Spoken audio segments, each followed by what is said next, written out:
like to invite your attention to the book of Exodus, chapter 2, verses 1 through 3. And there went a man of the house of Levi, and took to wife a daughter of Levi. The woman conceived and bare a son. And when she saw him, that he was a goodly child, she hid him 3 months. And when she could not longer hide him, she took for him an ark of bulrush, and daubed it with slime and with pitch, and put the child therein. And she laid it in the flags by the rivers of bricks. I'd like to talk to you tonight, if you would pray with us, from the subject, From a Basket to the King's Palace. Once again, God has brought us back to this place, and all of us should be happy to know that God is still in the business of taking small things and things that are considered worthless and bringing them out of the muck and mire and placing them on high ground. All right. The Moses story, selected from this book of Exodus, has its setting in the hoary hills of iniquity. But its implications are as current and relevant as the latest news broadcast. The story, we will find, is full of triumph and tragedy.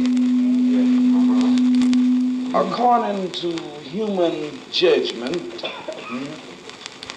Moses was born at the wrong time, of the wrong parents, in the wrong period of history, of the wrong race, and on the wrong side of the tracks. It was a period in which a mad monarch became distressed by an emerging generation. Yes. Right. Of the Hebrews who were aggressive and fruitful.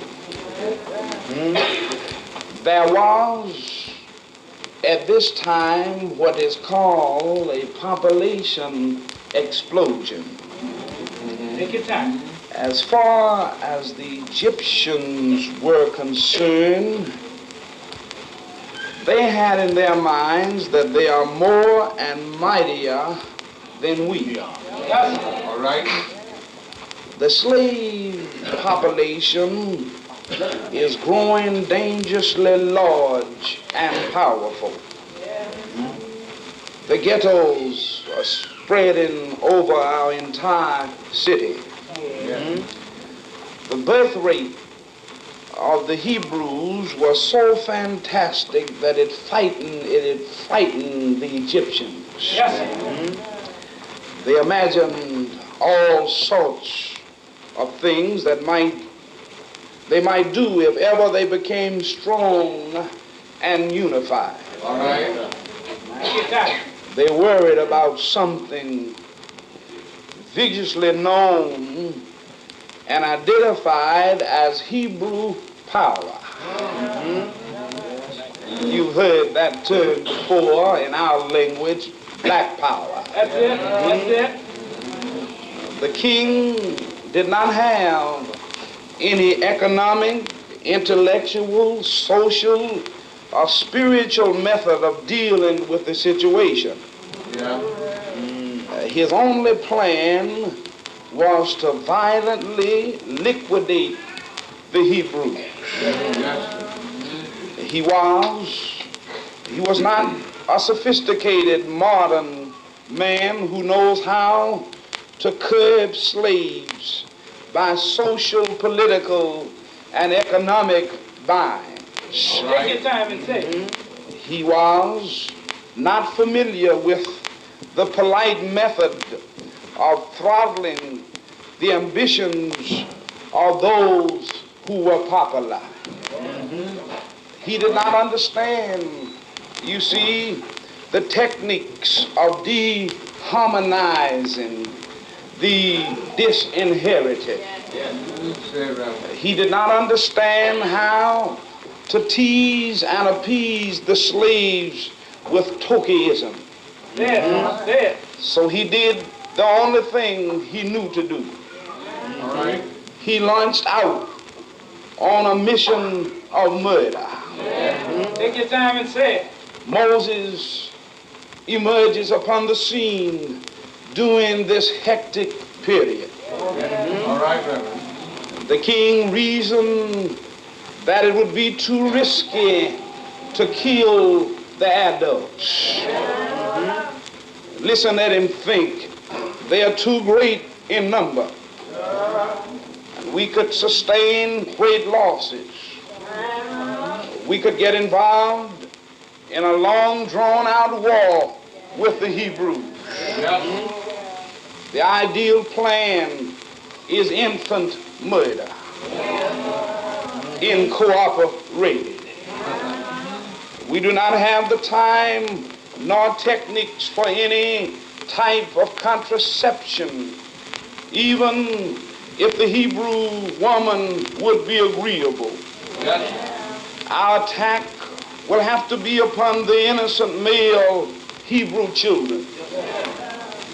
It was an ingenious scheme in which he demanded the cooperation of the Hebrew midwife. Yes, sir. The mother of Moses ran the risk of defying the system to save her son. Take your time and say it, Reverend. As she watched pressure mounting against her, she decided to abandon her son in a floating basket. That's all right. There is, my brothers and my sisters, a rather minute description of the ark in which she placed her son. But it was the entangled divine support that kept the basket afloat. Yes, sir. There are a lot of people that are living in our communities today as tornadoes ride through our communities, would have it believed that their brick veneer homes Fix it. and their solid brick walls are the ones that keep them safe. But I would rather believe that it is divine support that keep us living and secure. Moses is rescued and rid in the king's palace. He had exposure to all of the training and culture of Egypt. That's it. Yes. He grew up intellectually and socially as an Egyptian. But racially and emotionally, he was a Hebrew. All right, Reverend. That's it. He grew up in Egypt, but Egypt never grew up in him. He captured the culture of Egypt, but Egypt never captured nor conquered his Hebrew spirit. Now, my brothers and my sisters, I want you to remember this. You may be brought from the ghettos to City Hall or to the governor's mansion, Fix it. but there is no way to get rid of your identity. I've been told that you can take the boy out of the country, but you can't take the country out of the boy. You know, many times I find myself in sophisticated environments trying to use the proper table manners. Somebody will bring some good soul food to the table and I will unconsciously touch the bread or the greens with my fingertip. There's something about an original culture. Now, Moses must have felt the growing sense of outrage with this inhuman treatment of the Hebrews to the Egyptians. His first thought was, you're the first Hebrew to hold the position you have. Your compassion tends to be toward the Hebrews. But reason suggests that you guard your emotions and think of your future in Egypt. You see, you cannot fight the battles of all of those slaves. Those are not really your people. Providence has lifted you out of the Nile and placed you into the palace. Now you've made it. Why don't you become adjusted to your present situation? One day Moses saw an Egyptian foreman beating one of the Hebrew laborers. And in a flash of outrage, he killed the Egyptian. His Hebrew pride overwhelmed him. Moses might have felt that his heroic act may have thrilled his Hebrew brothers. They might have felt that the son of Pharaoh's daughter had great compassion for the slaves. But it did not work this way. You know, sometimes you can try to do good for your people, and you'll think that they will give you some credit for rescuing them when they're down and out. But usually those folk you help are the ones that cut your throat. Go ahead. Now, as the story unfolds, the record says that the next day Moses saw two Hebrews fighting each other. Moses said, you brothers should not fight each other. You're already in slavery.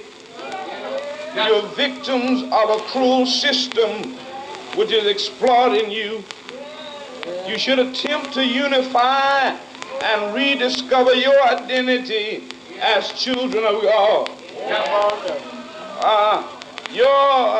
Your situation is conducive to frustration and irritation, but you should not allow your servitude of a system to make you destroy each other. You know, I think that he had a point here. There are a lot of us because we're irritated with the system and because we're being done wrong daily, we have a tendency to fight among ourselves. If you pray with me and let me talk to you a little bit, I'd like to show you what we should do. We should quit bickering and fighting among ourselves. We need to unify our hearts and our minds in order to make it to the king's palace. You know, A lot of Christians are just like crayfish. You put them all in the church, like you put crayfish in a bucket. And as soon as one make it over the, almost over the top, the other one will pull him down. But you need to unify your hearts and minds. My brothers and my sisters, Moses said you need to unify yourselves. You have a destiny. You are a chosen people of the Most High. Oh yeah. You see, I can understand your bitterness, but your madness must be creative and channeled into a productive direction. Yes, sir. Yes, sir. In other words, you need to channel your anger into a channel of productiveness. At this point, Moses was shocked and is very ashamed. It was at this point that he was not accepted among the Hebrews and was in danger in the house of Pharaoh. Oh yeah. One of the Hebrews inquired, who makes you a judge over us? You seem to be an outside agitator. You're from the big house on the hill. You are part of the establishment. We know who you are. You're part of the system that's crushing us. You cannot be very effective speaking to Hebrews from the king's palace. If you are liberal, you must abandon the security of the king's palace and risk your life in fellowship of the slave.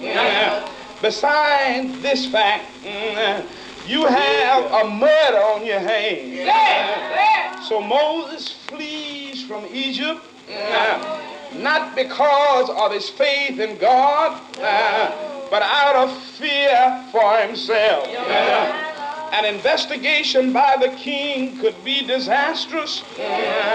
The jealousy and the bitterness of his own people could be extremely hazardous. So Moses decided that his only hope was to flee from his immediate community. Are you praying?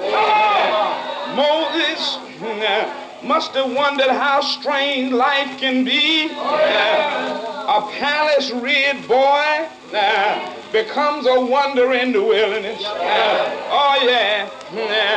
He is a fleeing liberal, a frustrated intellectual, a maladjusted agitator, hides himself from those who are his enemies.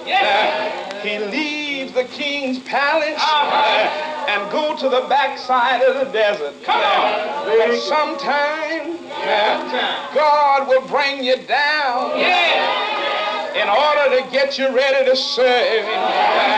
Sometimes you put a little stumbling block in your way to let you know that he's still God and you need him to make it through here.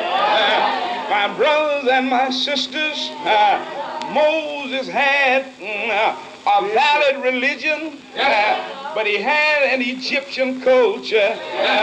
One should never be written off if he had violent faith in the supreme being and the God that rules all. Your face may be black, but if you believe in God, you can move mountains. My brothers and my sisters, Moses displayed his culture and courage in this situation.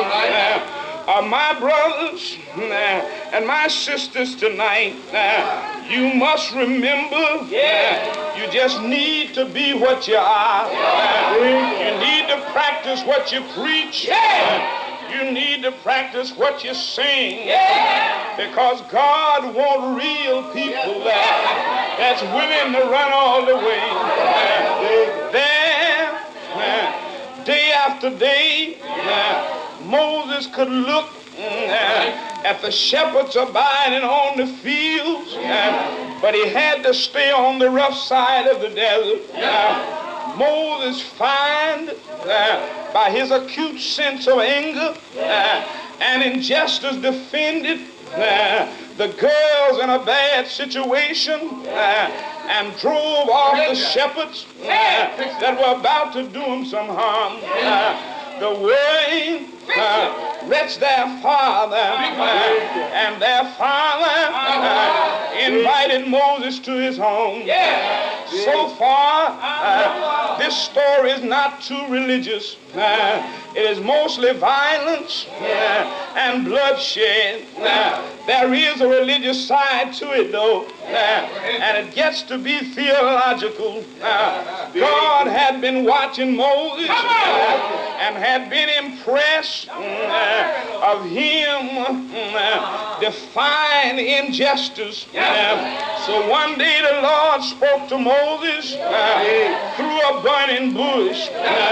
It could have been through a stone or out of thin air, but God is alive and active. So he selected a bush burning like a flame. So he chose a living thing, an active, powerful thing, so they could see that he's alive, God.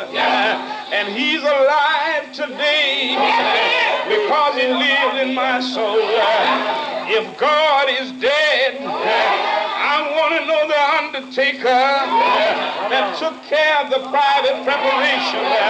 If God is dead, I want to know the name of the minister that did his eulogy. And above all of that, if God is dead, I want to file a suit against the undertaker that buried him, and I'm one of his legal children, and he didn't let me know he was dead.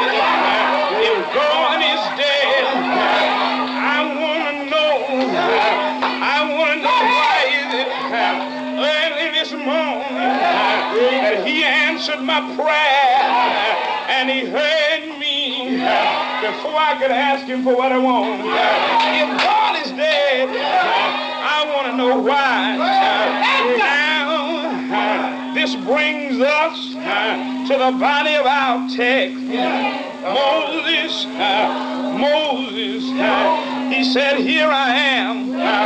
Moses, before I can talk to you, you're going to have to pull off your shoes, for the ground you're standing on is holy ground. Holy ground out here in this desert. I've heard of the holy spots in the land of Israel, but I thought that holy ground was limited to chosen people of God. I want you to realize that I'm God unlimited. You did escape from Egypt and the Hebrew slaves. You escaped from them on your own ability to run, but I've tracked you all across the desert. God said to Moses, I have a message and I have a mission. It is you who I want to go on a journey back to Egypt and take a message to Pharaoh. Immediately, Moses' mind reverted to the unhappy incident which led him to his departure from Egypt. He could recall how cruel the king was. He remembered how hostile the attitude of the Hebrews were against it. Those people are accustomed to slavery. They don't want to be free. They like living on handouts. They like living on handouts from their oppressors. They have no pride. They have no hope. Then this Pharaoh is most difficult. He's not going to release those people. Slave labor supports the Egyptian economy, and the king is determined to maintain slavery at any cost. The king always felt that the people were moving too fast, and he used every scheme to check their advancement. I'm acquainted with this man. I've lived in his palace. I don't trust him, and I don't feel that I can deal with him. Besides this, he's going to inquire who you are.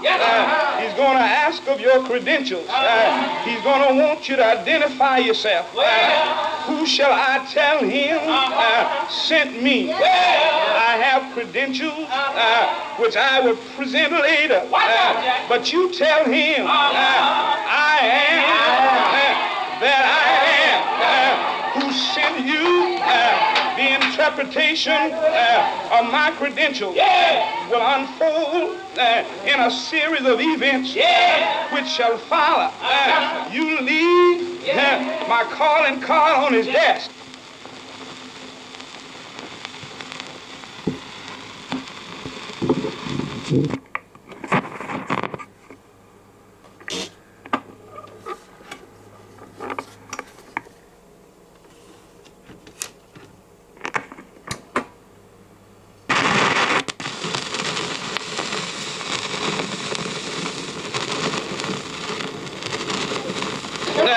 And I'll take it from there. I've seen the affliction of my people. They've lived on hardships and injustices, but they're my people. They've been victims of slavery. They've eaten from the soup kilns of Egypt, but they're my people. They're confused and frustrated, but they're my people. I've committed to their deliverance. If Pharaoh stands aside, all is well. But if he attempts to stay my hand, I'm prepared to deal with him. I'm prepared to lick the empire with flies and ants. I'm prepared to call down hail from heaven and beat down the harvest field. If he stay my hand, I'm prepared that frogs would be all over the king's palace, even in his bed. If he stay my hand, I'm prepared that not only would hail come down, but I have a Red Sea that's waiting on him. But you tell him you have no formal credentials. You tell him you have no calling card. But if he asks you who I am, tell him that I'm the God of Abraham, and I'm the God of Isaac. You tell him to let my people go. And as you know, Pharaoh was disobedient and didn't let the people go. And Moses told him again, he better let him go. Then strange things started happening. And then Pharaoh decided to let him go. But as soon as they left from Pharaoh's palace, he mounted his horses and got his chariot ready and got his men ready to pursue them that were en route to the promised land. They still had the smell of onion soup and garlic gravy on their breath. And they made it to the Red Sea. And tell me, Moses got disturbed, and God spoke to him. I said, what is it in your hand? He said, a rod. He said, if that's a rod, if that's all you have, are you there? And he stretched the rod toward the waters, and they parted and stood straight as a brick wall. That same God let them pass on dry land. And when Pharaoh's army got in the center of the Red Sea, it drowned them. And I can hear the hymnologist now. Mary, oh Mary, tell Martha not to mourn. Pharaoh's army got drowned in the sea. Well, that's all right. Let me tell you something. If you serve God, He'll bring you out of a basket and place you in the king's palace. You may be crippled, you may be lame, but you're on your way to the king's palace. I may be poor and don't have no money. I may not have the best home in town, but I'm on my way to the king's palace. But I don't speak to you no more. Stay on the battlefield. Hold on anyhow. And don't worry about the population explosion. Don't try to use contraceptive methods to stop children from coming. Let me tell you what I believe about it. I believe God has never made. I believe God has never made a mouth He didn't have food for. I believe that God has never let a life come into existence He didn't have a way plan for. I wouldn't want to be a mother believing abortion because I wouldn't want to be standing at the judgment bar when a little baby come before the judgment bar.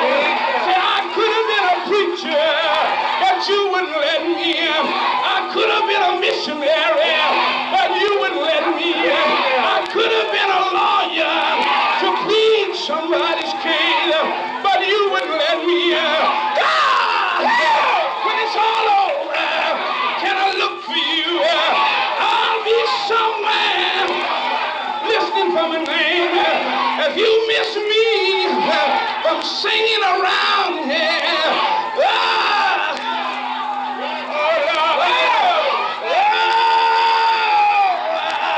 come on up to bright glory.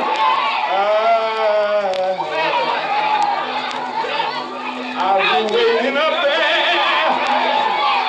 Lord, you'll have to ride. And I'm going to put off this old moral. Yes, and put on immortality. I'll be there. I'll look for you. I've heard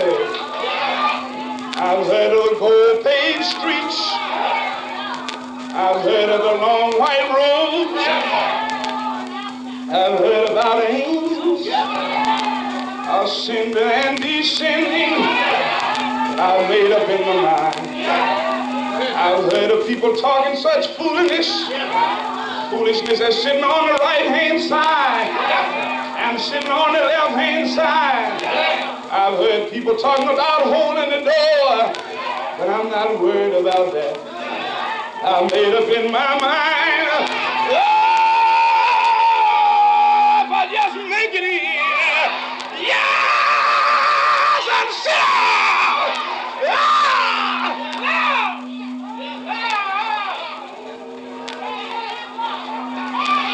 I've made up in my mind.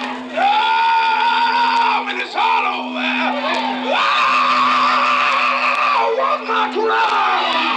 Yeah. Oh, yeah. I want my crown. I know it'll be all over in a few more days. In a few more days. In a few more days. I want to bow. Yes, at the altar. Oh, yeah.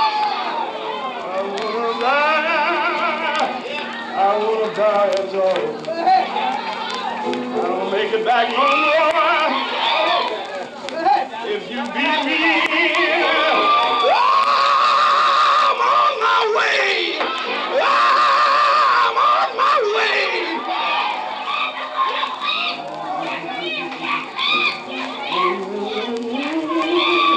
Lord, I'm on my way. Tell me how did you feel? How did you feel? Come out to me. How did you feel? Come out to wilderness. Leaning on the Lord. Well, I felt like shouting. Church, I felt like shouting. Come out to wilderness. I felt like shouting. Come out to wilderness. Leaning on the Lord. Well, my hand will come out. My hand come out to village. My hand will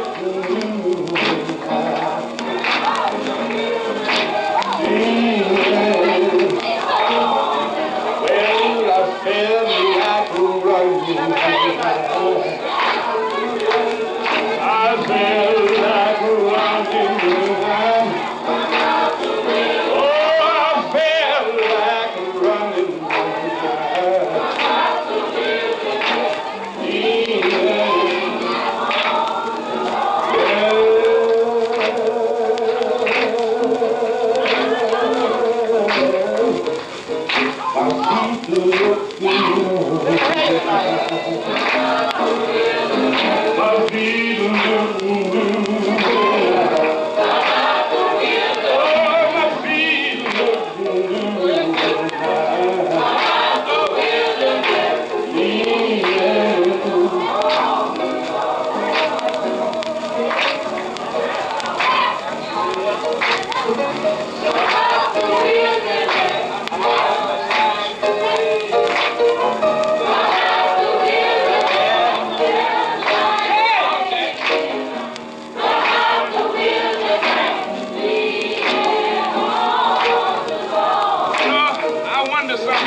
About church folk. You know, the Lord bless all of us. You know, we become so sophisticated that we don't even know how to say his name. All we have is one shoe. That one suit. We're doing all right. All we know where that next meal was coming from. We're doing all right. You know, this song has significance in my life. Folk don't testify no more. They talk about what they've done for themselves. If you don't have that kind of religion that you can talk about, there's something wrong somewhere. If you don't remember the day, you need to hold it up. I can tell you about my day. I can tell you how I felt. I felt like one.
So you just don't know.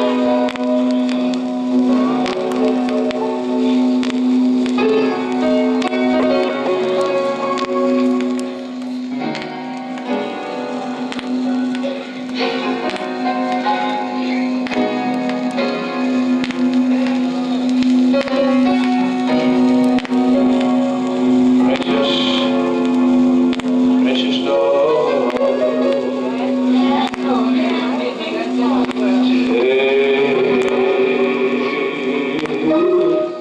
take my hand,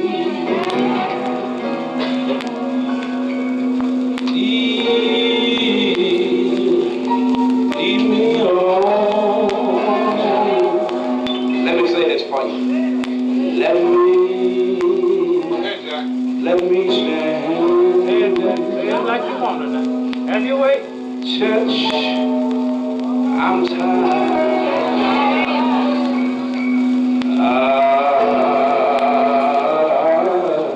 I'm weak.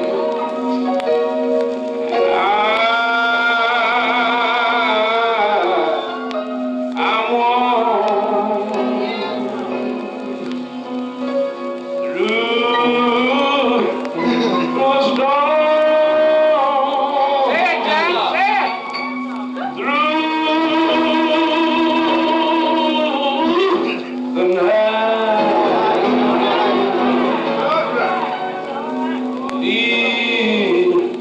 lead me on to the light. Take my hand, precious Lord, and lead me on Yes. Yes, sir. in the dark. Say it. Say it. Yes, a peace. Yes, sir. Precious Lord, linger, Why don't you say it? linger near. When mine. Oh, when my life What about it? is all most gone. Say it, Jack. Say it. Say it. I want you to do me a favor. Hear my cry. And Lord, hear my cry. I want you